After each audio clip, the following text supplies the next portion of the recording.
Amici bentrovati! Quando cerco una moto classica mi viene da pensare alla iconica Bonneville T120 di casa Triumph, prodotta per la prima volta nel 1959. Già dal 1958 venne presentata al salone di Earls Court per celebrare i record ottenuti dal texano Johnny Allen sul lago salato nella anonima località dello Utah. Grazie al suo fascino immutato è ancora oggi molto apprezzata dagli amanti delle classiche, ma anche dai giovani a cui piace distinguersi. Salirò in sella all'ultima versione prodotta raccontandovela a modo mio. Buona visione!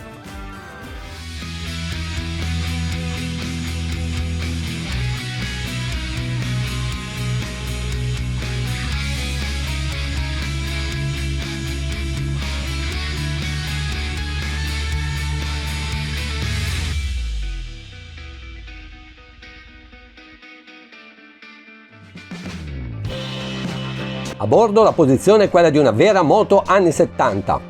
Con la sua sella lunga lineare, il manubrio che obbliga a una leggera inclinazione del busto e le pedane tendenzialmente avanzate, mi fa pensare a un mezzo adatto per andare al lavoro o per recarsi nella movida della città. Tutt'al più è possibile raggiungere una località di lago, percorrendo anche una statale a media velocità, per godere del panorama e farsi ammirare a bordo di questa leggendaria motocicletta. Di fatto questa Bonneville T120 non stanca per niente. Nonostante manca una qualsiasi protezione aerodinamica, l'assenza di vibrazioni e la silenziosità del motore ne rendono piacevole l'utilizzo. La sella è spaziosa e sufficientemente imbottita. La sua altezza, di soli 790 mm da terra, consente un perfetto appoggio dei piedi. Anche con passeggero a bordo lo spazio non manca. Le pedane passeggero sono sufficientemente basse e ben distanziate da quelle del pilota. Nessuna vibrazione percepibile su di esse, così come sul manubrio. La qualità è molto buona, la sensazione è quella di avere tra le mani una moto robusta e affidabile. I componenti, ottimamente realizzati, le conferiscono maggior valore e personalità. Molto belli sono i carter motore in alluminio spazzolato e i molti particolari cromati. I blocchetti sono semplici e per questo intuitivi. Su quello di sinistra è presente l'interruttore per richiamare le informazioni nel display digitale e il tasto per attivare il cruise control. Per selezionare la mappa RAIN invece si deve premere il tasto dedicato sul blocchetto di destra. Gli specchietti offrono una buona visibilità e non vibrano. Il motore eroga 80 cavalli a 6550 giri. Grazie alla coppia di ben 105 Nm già disponibile a 3500 giri, la spinta è vigorosa senza dover necessariamente passare a una marcia inferiore. L'erogazione risulta pulita e senza flessioni importanti di potenza. Bellissimo il sound, cupo e privo di rumori metallici.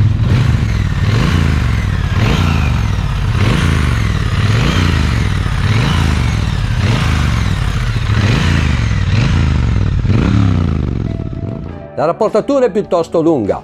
Questo porta a viaggiare con un regime di rotazione molto basso a favore del comfort e dei consumi. Nonostante ciò, non ci si trova a usare il cambio troppo spesso. Il calore lo si avverte alle basse velocità. Il piccolo radiatore obbliga la ventola di raffreddamento a fare gli straordinari appena ci si ferma. Il cambio è privo di resistenze ed è preciso negli innesti. La frizione, servo assistita, è morbida da azionare ed è perfettamente modulabile. La ciclistica offre tanta sicurezza. All'aumentare della velocità, la moto acquista maggior stabilità, ma senza raggiungere un livello troppo alto di staticità. Tra le curve si comporta egregiamente se la si lascia scorrere. Per evitare lo sfregamento continuo delle pedane sull'asfalto, è meglio non disegnare traiettorie troppo strette. Gli inserimenti non sono fulminei, ma ci si può divertire comunque. Anche con passeggero a bordo la ciclistica non ne risente, rimane precisa e poco impegnativa. Il suo peso di 236 kg in ordine di marcia non si avverte una volta in movimento. Gli spostamenti a mano sono l'unica cosa più impegnativa di questa moto. La forcella, priva di regolazioni, scorre bene ed è in grado di copiare le asperità meno accentuate. Nelle buche secche invece mura, facendo rimbalzare un poco l'avantreno. Ciò mi porta a pensare che l'escursione della stessa sia piuttosto ridotta. Gli ammortizzatori posteriori sono regolabili solo nel precarico molla. Per viaggiare in due, evitando il rischio che possano raggiungere il fine corsa, è necessario precaricarli di almeno 2 tacche.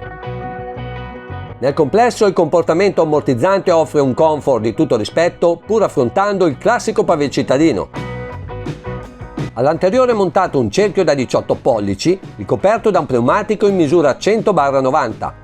Questa misura limita un poco la scelta di una gomma alternativa a quella di serie. Al posteriore è montato un cerchio da 17 pollici, ricoperto da un pneumatico in misura 150/70. Quelli di primo equipaggiamento sono la cosa che andrei a sostituire nell'immediatezza. All'anteriore vi è una coppia di pinze Brembo flottanti a doppio pistoncino. I dischi, ben dimensionati, sono di 310 mm. La frenata è perfettamente modulabile con un solo dito della mano. Al posteriore vi è un singolo disco da 255 mm morso da una pinza Nissin a doppio pistoncino. Anche qui il mordente non manca, come la modulabilità di azionamento. Nelle frenate più incisive la moto rimane pressoché neutra, grazie all'interasse di 1450 mm e alla limitata escursione della forcella. L'ABS non è troppo invasivo, ma pronto a intervenire al primo segno di mancata aderenza. L'impianto di illuminazione è alogeno a esclusione della luce DRL. La luminosità offerta dal proiettore è comunque buona, percorrendo strade cittadine. Il display analogico è molto elegante e curato nei particolari. Il tachimetro, come il contagiri, sono ben leggibili. Non posso dire lo stesso dei 2 piccoli riquadri digitali. Di notte la forte retroilluminazione ne peggiora ulteriormente la lettura. I sistemi elettronici per la sicurezza non mancano. Oltre all'ABS, questo modello è provvisto di traction control e di frizione antisaltellamento. La mappa rain addolcisce ulteriormente l'erogazione. Il cruise control c'è, ma non ne capisco la motivazione. Sono lontano dal pensare di poter percorrere lunghi tratti autostradali in sella a questo tipo di motocicletta. La casa dichiara che per percorrere 100 km sono sufficienti 4,7 litri di benzina. Nella mia prova ho calcolato un consumo inferiore, superando i 22 km con un solo litro di carburante. Siamo giunti al termine di questa prova dedicata alla Bonneville T120. Prima di chiudere vorrei fare una domanda al nostro amico Ugo, che gentilmente ci ha concesso l'utilizzo della sua moto.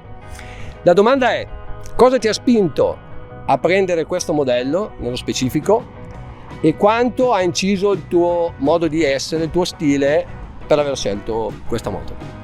Ho scelto questa moto perché mi è sempre affascinato il mondo del retro e ho visto nella Triumph il modello che a me andava benissimo anche come stile, che si adatta alla mia personalità e che anche è bello da vedere come le finiture eccetera, per quello che ho scelto esattamente questa moto. Quindi ti è stato consigliato di scendere una moto che rispecchiava un po' il tuo stile o il retro, diciamo così, il vintage, però volevi una moto sicura, quindi ti sei spostato su una moto moderna. Esatto, perché io cercavo inizialmente una moto d'epoca, sostanzialmente da poter utilizzare così come hobby. Certo. Poi invece ho visto che la moto, la Triumph, dava più sicurezza e anche prestazioni un pochino più sicure, e ho scelto appunto questo modello che rappresenta come piacere di guida? Bellissima. Mi dà soddisfazione perché è maneggevole, pur essendo un 1200 di cilindrata, è molto elastica anche nell'uso e è dinamica anche sulla strada. Io so che vieni già da un altro modello, sempre Triumph. Sì, prima avevo sempre avuto Scrambler, difatti ho cominciato con la prima 900 Scrambler della Triumph, però erano leggermente più alte di questa qui, più impegnative come moto. Poi ho trovato questa che invece si adatta molto più alla mia possibilità di guida, insomma, ecco. Si adatta meglio, insomma. Sì. Ok, io, come già ho ribadito nella recensione, mi sono divertito perché comunque, nonostante il tipo di moto, concede anche una guida dinamica, una guida non dico sportiva, ma comunque molto divertente, quindi sicuramente offre tanta sicurezza perché l'impianto frenante è di altissimo livello, come tutte le rifiniture, come ho già detto nel video. E niente, io direi di concludere. Voglio ringraziare i nostri amici che ci hanno seguito in questa recensione e un ringraziamento di nuovo a te per la tua disponibilità. Grazie a voi. Ciao, alla prossima.